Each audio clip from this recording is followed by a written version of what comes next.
Buenos días, tomémonos un tinto espiritual con el Evangelio del día de hoy. En el nombre de Dios Padre, Dios Hijo, Dios Luz, Espíritu Santo. Báñanos, Señor, con tu Espíritu. Regocija dentro de nosotros su hermosa y bella luz. Danos tu sabiduría, tu inteligencia, tu discernimiento. Danos el poder comprender lo que es bueno y lo que es malo para hacer solo lo bueno, ya que lo bueno es grato a ti y es para el bien nuestro. De Juan capítulo 6, 37-40. En aquel tiempo Jesús dijo a la multitud: todo aquel que me ha dado el Padre viene hacia mí, y al que a mí viene yo no lo echaré fuera, porque he bajado del cielo no para hacer mi voluntad, sino la voluntad del que me envió. Y la voluntad del que me envió es que yo no pierda nada de lo que Él me ha dado, sino que lo resucite en el último día. La voluntad de mi Padre consiste en que todo el que vea al Hijo y crea en Él tenga vida eterna y yo lo resucite en el último día. Palabra de Dios, gloria a ti, Señor Jesús. Hoy en este día que la iglesia celebra lo que es la memoria de los difuntos, es bueno comenzar, como dice, a aclarar, a darnos cuenta que no podemos, tratando la iglesia con las buenas intenciones de darle consuelo a las personas que se le han muerto un familiar, tratando de darle esperanza a las personas que se le murió un familiar, queriendo decirle, bueno, están en la presencia de Dios, fueron allá. Son cosas que nosotros no podemos cometer, porque antes que uno agradar a las personas tiene que buscar agradar a Dios y ser correcto. Primero, yo no le puedo decir a alguien que esa persona está ya con Dios. Primero, porque eso nunca puede suceder así, porque las personas, aunque vayan a la luz o al cielo, no están al lado del Señor. Ellos están en un lugar de luz, tranquilidad, mucha paz, pero no al lado del Señor. Entonces no podemos decirle esa mentira.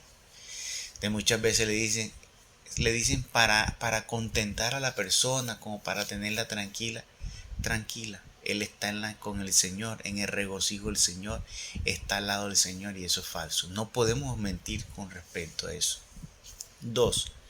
Las personas cuando mueren pierden su memoria. Ellos no saben quién eran, qué nombre tenían, a qué se dedicaban, no sabían quién era su mamá, quién eran sus hermanos, dónde vivía, quién eran sus hijos, a qué se dedicaban, ni él mismo sabe su nombre. Pierden la memoria porque la palabra de Dios lo dice. Y en el libro del Apocalipsis dice que el día del juicio a cada quien recuperará su memoria para poder ser enjuiciado. Entonces no podemos creer que la persona, aunque haya muerto en gracia con Dios, puede estar ahora sabiendo y escuchando la oración. No hay contacto de los que ya partieron con los que están acá en la tierra. Eso no es posible. Porque si creemos que los que partieron están teniendo contacto con nosotros, estaríamos hablando que es como las acciones de invocación con los muertos. Y eso está prohibido por Dios, que lo ha dicho, no invocar los muertos. Entonces nosotros no podemos invocar a ninguno de los muertos.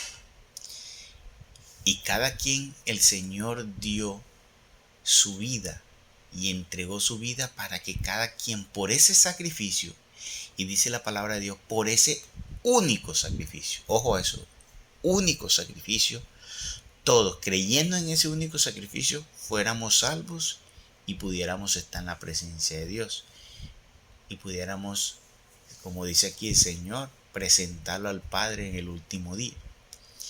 Entonces nosotros no podemos decirle a las personas que yo pagando y yo orando voy a resarcir lo que Él dejó de hacer.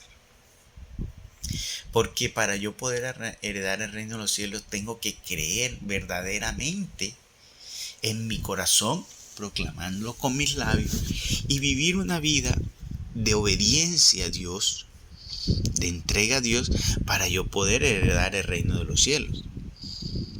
Pero si yo no lo hice así, pues no podré heredar el reino de los cielos. Entonces no puedo creer que si yo me doy cuenta que mi hijo murió a los 20 y pico de años, pero me di cuenta que él no estaba cumpliendo la vida, entonces yo voy a pagar para que por algunas oraciones de otras personas él salga de allí, de los abismos, y vaya al cielo. O sea, eso es engañar a la gente.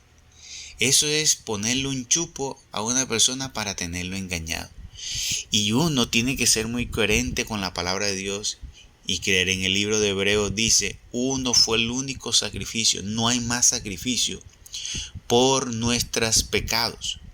Señor hizo un único sacrificio por nuestros pecados. ¿Qué quiere decir eso? Es que nosotros nos acogemos a ese único sacrificio. Después que nosotros morimos no existe otro sacrificio. Entonces, si la Eucaristía es un sacrificio, no es ¿por qué? Por los muertos. ¿Es para quién? Para los vivos. Es para que los que estemos vivos podamos recibir toda la fuerza y la gracia de Dios para que podamos permanecer agradando a Dios, firme y luchando, apercibidos y vigilantes, para que no nos lleve el enemigo al engaño, no nos lleve a vivir lejos de Dios y desapercibidos, que es por lo cual muchas personas hoy confiados viven lejos de Dios porque creen que no van a morir. Entonces viven la vida lejos de Dios porque sienten que nunca van a morir, sobre todo las personas jóvenes. Entonces, porque piensan que tal vez el único día de buscar a Dios es cuando ya estén enfermos, cuando les pase algo, y es lo que sucede con muchas personas. Comienzan a buscar de Dios es cuando están enfermos. Entonces no es así. Entonces no podemos creer, el libro de Hebreos es claro y dice, hay un único sacrificio por el Señor. ¿Ya? Aquí en el libro de los Macabeos dice que el rey mandó hacer un sacrificio. Ojo, el rey mandó hacer un sacrificio fue para mandarlos a ellos a la batalla. Porque antes se ofrecía a Dios sacrificios ¿para qué? Para que estaran a agradar a Dios y así Dios los respaldara.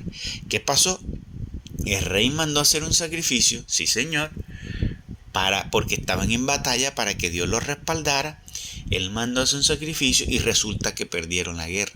El rey se preguntó qué pasó, mandó a revisar, a buscar los cuerpos, a ver qué fue lo que pasó y resulta que encontró que todas las personas tenían unos amuletos, o sea, estaban en idolatría, por eso murieron. Y también sucede con nosotros, por eso morimos. Entonces, no es que el rey mandó hacer una misa, no mandó hacer un sacrificio para que ellos se salvaran, no. Él mandó hacer un sacrificio para que Dios los respaldara en la guerra, pero se dio cuenta que sus hijos, que estaban, ¿por qué murieron? Murieron porque estaban en idolatría. En el Antiguo Testamento no hay ningún ritual que hable de nosotros ofrecer sacrificios por los muertos. No existe en la ley de Moisés, ni Dios se lo dio a Moisés. Cuando David murió su hijo, él estuvo en ayuno mientras su hijo estuvo enfermo. Cuando el enfermo murió, ¿qué hizo David? Se bañó, se arregló, se perfumó y se puso feliz. Y todos quedaron extrañados, ¿cómo así? Mientras su hijo estaba enfermo, estaba llorando, echándose ceniza y vestido de cilicio. Ahora que su hijo muere, debería estar más triste y ahora está feliz. Porque ese es el pensamiento verdadero del cristiano. Si esa persona murió en gracia con Dios, sabemos que está en la luz. Y si no murió en gracia con Dios, él tiene su tiempo para poder ¿qué?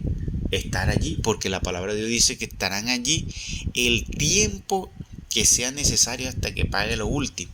No podemos pretender que ahora yo voy a alterar eso pagando, porque estaríamos diciendo que aquel que no murió en gracia con Dios, yo le voy a comprar la salvación, y no podemos creer eso.